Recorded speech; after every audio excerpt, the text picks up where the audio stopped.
మన జీవితంలోని మనం గెలవాల్సిన పెద్ద యుద్ధం బయట ఎవరితోనో కాదు, మనతోని మనమే. ఒకవైపు గోల్స్, మరోవైపు లేజినెస్. ఒకవైపు డ్రీమ్స్, మరోవైపు డిస్ట్రాక్షన్స్. మనకి ఏది కావాలో మనకి తెలుసు, కానీ దానికోసం మనల్ని మనం ఎంత వరకు కంట్రోల్ చేసుకోగలం, అక్కడే అసలైన యుద్ధం మొదలవుతుంది.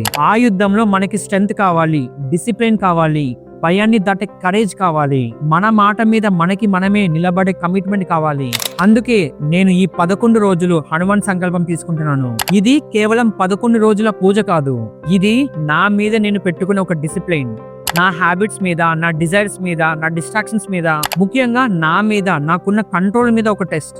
ఈ 11 రోజుల్లో నేను కొన్ని థింగ్స్ వదులుకున్నాను, కొన్ని రూల్స్ ఫాలో అయ్యాను, ప్రతిరోజు స్వామి వారిని ప్రార్థించాను. కానీ 11 రోజులు పూర్తయ్యేసరికి నాకు అర్థమైంది ఏంటంటే, నేను ఆంజనేయ స్వామిని వెతుక్కుంటూ సంకల్పం మొదలు పెట్టాను, కానీ చివరికి నాలో ఉన్న ఒక స్ట్రాంగ్ వర్జన్ నేను కనుక్కున్నాను. ఈ సంకల్పంలో నేను ఆంజనేయ స్వామిని కేవలం దేవుడిలాగా మాత్రమే చూడలేదు.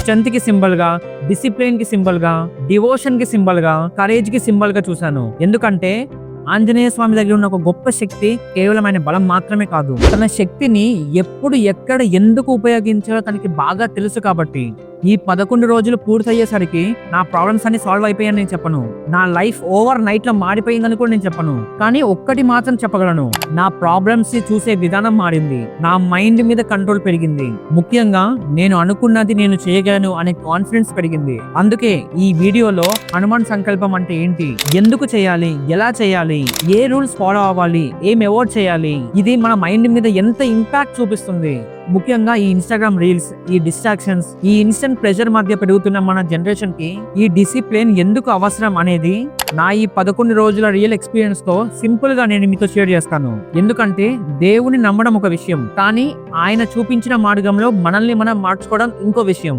సో ఇది నా 11 రోజుల జర్నీ, ఇది నా హనుమాన్ సంకల్పం. So let's get in to the video. My 11 days journey. నా సంకల్పంలో ఫస్ట్ డిసిప్లిన్ బ్రహ్మముహూర్తంలో లేవడం. బ్రహ్మముహూర్తం అంటే సన్ రైజ్ కి ముందు ఉండే ఆస్పీషియస్ టైం.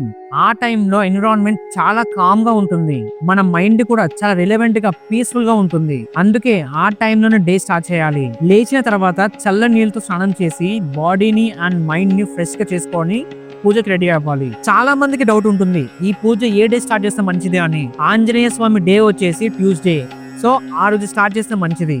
ఈవెన్ సాటర్డే కూడా స్టార్ట్ చేయొచ్చు. పూజ స్టార్ట్ చేసే ముందుగా వినాయకుడిని తలుచుకోవాలి. ఎందుకంటే ఏ పని స్టార్ట్ చేసినా ముందుగా వినాయకుడిని తలుచుకోవాలి అని మన పూర్వం చెప్తుంది. తర్వాత ఒక గ్లాస్ వాటర్ తీసుకొని నా పక్కన పెట్టుకున్నాను. ఈ వాటర్ ఎందుకు అనేది నేను తర్వాత చెప్తాను. ఆ తర్వాత మీకు తోచిన నైవేద్యాన్ని పెట్టుకోండి. ఫ్రూట్స్ అయినా, ఇంకేమైనా, మీ వల్ల అయ్యేది ఏదైనా సరే భక్తితో పెట్టుకోండి. ఆ తర్వాత 108 times జై శ్రీరామ్ అని జపించండి.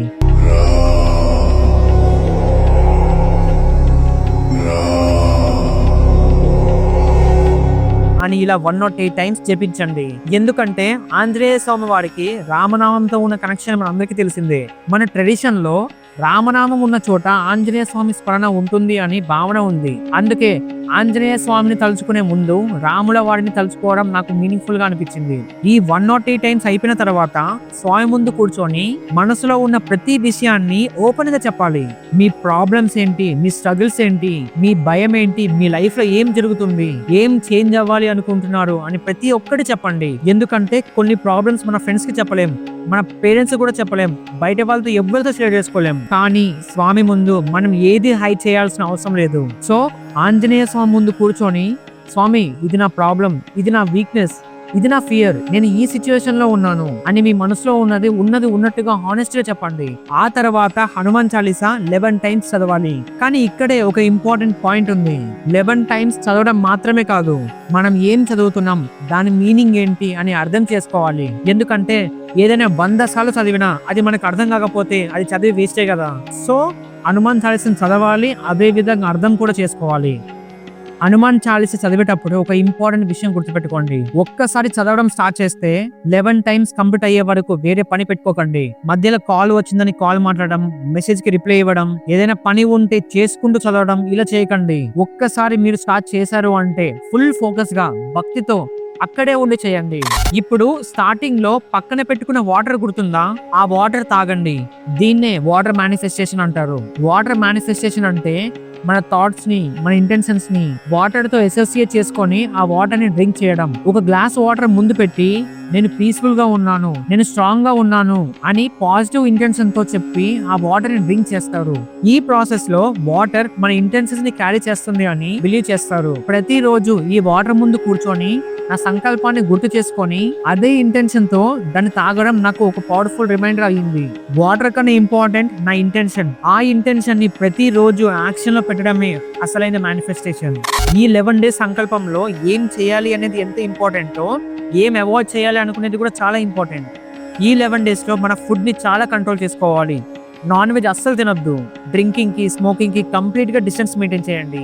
ఇవి బాడీ మీద మాత్రమే కాదు, మన డిసిప్లిన్ మీద కూడా ఇంపాక్ట్ చేస్తాయి. ఇంకొక important thing, porn and sexual content కూడా కంప్లీట్ గా దూరంగా ఉండాలి. ఎందుకంటే మనం ఏం చేస్తున్నామో అదే మన థాట్స్ మీద ఇంపాక్ట్ చూపిస్తుంది. ఒకవైపు ఆంజనేయ స్వామిని తలుచుకుంటూ మరోవైపు మన మైండ్ ని కంటిన్యూస్ గా చెత్త కంటెంట్ తో ఫిల్ చేస్తే మనకి కావాల్సిన మెంటల్ డిసిప్లిన్ డెవలప్ అవ్వదు. అందుకే ఈ 11 డేస్ కళ్ళకి కూడా ఫాస్టింగ్ ఇవ్వాలి. ఇది చూస్తే గాడ్ పనిష్ చేస్తాడు అనే ఫియర్ తో కాదు, మన మైండ్ ని మనం ప్రొటెక్ట్ చేసుకోవడానికి చేయండి.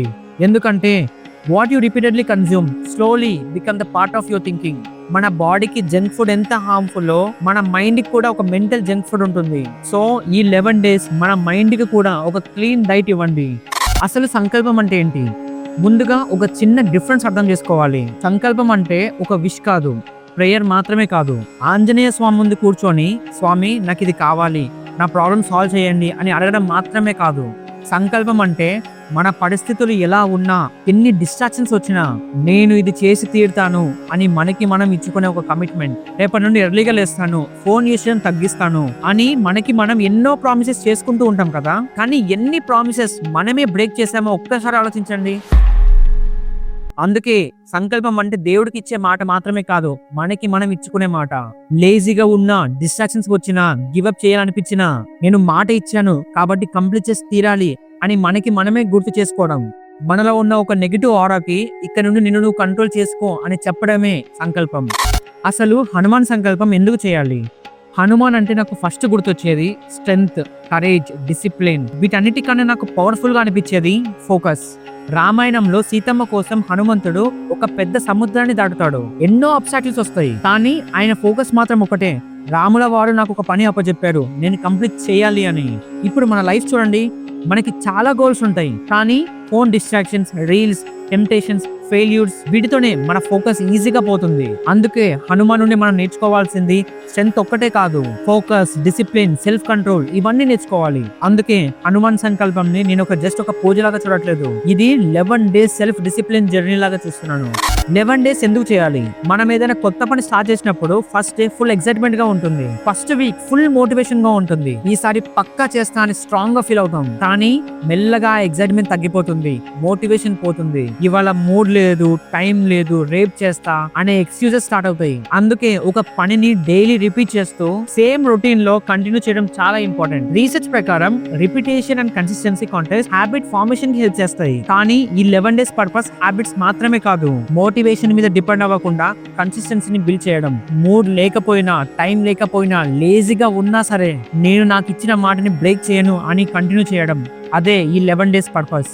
సో ఫైనల్లీ ఈ 11 డేస్ కంప్లీట్ అయ్యాయి. కానీ నిజంగా చెప్పాలి అంటే నా సంకల్పం ఇంకా కంప్లీట్ కాలేదు. ఎందుకంటే ఈ 11 డేస్ నాకు ఒక ఇంపార్టెంట్ థింగ్స్ నేర్పించాయి. మన బిగ్గెస్ట్ ఎనిమీ బయట ఎక్కడో ఉండడు, చాలా సార్లు మనల్ని వెనక్కి లాగేది మనలోనే ఉంటుంది. మన లేజినెస్, మన ఫియర్, మన డిస్ట్రాక్షన్స్, వాటిని కంట్రోల్ చేయగలిగిన రోజే మన రియల్ స్ట్రెంగ్త్ బయటికి వస్తుంది. ఈ 11 డేస్ నేను ఆంజనేయ స్వామి దగ్గర ఏదో అడగాలి అని సంకల్పం చేయలేదు, నన్ను నేను మార్చుకునే స్ట్రెంగ్త్ కోసం సంకల్పం చేశాను. నా ప్రాబ్లమ్స్ అన్ని డిసపియర్ కాలేదు, నా లైఫ్ ఓవర్ నైట్ చేంజ్ కాలేదు, కానీ నా మైండ్ మీద నాకు కంట్రోల్ పెరిగింది, నా మాట మీద నాకున్న నమ్మకం పెరిగింది, నేను అనుకుంటే పక్కా చేయగలను అనే కాన్ఫిడెన్స్ నాకు వచ్చింది. అదే నాకు ఈ సంకల్పం ఇచ్చిన బిగ్గెస్ట్ బ్లెస్సింగ్. సో మీరు కూడా హనుమాన్ సంకల్పం చేయాలి అనుకుంటే ఎవరిని ఇంప్రెస్ చేయడానికి ట్రై చేయకండి, నేను ఇది చేస్తే ఇది అవుతుంది అని ఒక బిజినెస్ డీల్ చేయకండి. మీ కోసం మీరు చేయండి, మీ డిసిప్లిన్ కోసం మీరు చేయండి. మీ ఇంటెన్షన్ కరెక్ట్ అయితే పక్కా జరుగుతుంది. మిడిల్ లో ఫెయిల్ అయినా పర్లేదు, మళ్ళీ స్టార్ట్ చేయండి. చూడండి, ఫెయిత్ మనకి స్ట్రెంగ్త్ ఇస్తుంది, డిసిప్లిన్ మనకి డైరెక్షన్ ఇస్తుంది, కన్సిస్టెన్సీ మన లైఫ్ లో ఒక ట్రాన్స్ఫర్మేషన్ తీసుకొస్తుంది. సో ఇది నా 11 డేస్ హనుమాన్ సంకల్పం. సో నిజంగా ఈ వీడియో మీకు నచ్చితే లైక్ చేయండి, మీ ఫ్రెండ్స్ కి షేర్ చేయండి. ముఖ్యంగా ఎవరికైతే లైఫ్ లో డిసిప్లిన్ కావాలి, బ్యాడ్ హ్యాబిట్స్ నుండి బయటపడాలి, వాళ్ళకి ఈ వీడియో తప్పకుండా షేర్ చేయండి. సో ఇలాంటి వీడియోస్ కోసం మాస్ ఒరిజినల్స్ ఈ ఛానల్ ని సబ్స్క్రైబ్ చేసుకోండి. నిజంగా ఈ వీడియో మీకు యూస్ఫుల్ అనిపిస్తే కమెంట్ బాక్స్ లో జై హనుమాన్ అని కమెంట్ చేయండి. ఎందుకంటే ఈ 11 డేస్ సంకల్పం నా జర్నీని మార్చినట్టే మీ లైఫ్ లో కూడా ఒక స్మాల్ చేంజ్ కి ఈ వీడియో ఒక స్టార్టింగ్ పాయింట్ అవ్వాలి అని మనస్ఫూర్తిగా కోరుకుంటున్నాను. కింద హై బటన్ ఉంటుంది, అది క్లిక్ చేసి పాయింట్స్ ఇవ్వండి. ఇంకో 10 మందికి ఈ వీడియో యూస్ఫుల్ అవుతుంది. నెక్స్ట్ వీడియోలో మళ్ళీ కలుద్దాం. జై శ్రీరామ్, జై ఆంజనేయ.